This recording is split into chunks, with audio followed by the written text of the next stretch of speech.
పూర్వకాలంలో భారతదేశంలోని అనేక రాజ్యాలలో రాజులు ప్రజలను కాపాడాల్సిన వారు. కాని కాలం మారింది. అదే రాజులు ప్రజలను బాధించేవారయ్యారు. అయ్యో, దయచేసి మమ్మల్ని వదిలేయండి. రాజు ఆజ్ఞ ఇది. మీ దగ్గర ఉన్నది అంతా ఇవ్వాలి. రక్షకులు దోపిడీదారులయ్యారు. క్షత్రియులు తమ శక్తిని దుర్వినియోగం చేయటం ప్రారంభించారు. బలహీనులను హింసించారు. సంపదను బలవంతంగా దోచుకున్నారు. ఎవరూ ఎదిరించలేని పరిస్థితి వచ్చింది. ఋషులు కూడా భయంతో జీవించాల్సిన పరిస్థితి వచ్చింది. ఇలా ఉంటే యజ్ఞాలు ఎలా జరుగుతాయి? ధర్మం పూర్తిగా నశిస్తోంది. ధర్మం క్రమంగా మాయమైంది. అధర్మం భూమిని కప్పేసింది.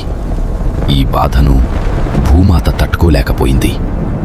ప్రభు, నేనిక భరించలేను. ప్రజలు బాధపడుతున్నారు. అధర్మం నా మీద భారమైపోయింది. ఆమె దేవతల దగ్గరికి వెళ్ళి సహాయం కోరింది. ఆమె ప్రార్థన సర్వలోక రక్షకుడైన విష్ణువుని చేరింది. ప్రభు, నన్ను కాపాడండి. భూమాత, భయపడవద్దు. ప్రతి యుగంలో అధర్మం పెరిగినప్పుడు నేను అవతరిస్తాను. ఈసారి కూడా నేను వస్తాను. ఈసారి నేను రాజుగా కాదు, బ్రాహ్మణుడిగా పుడతాను.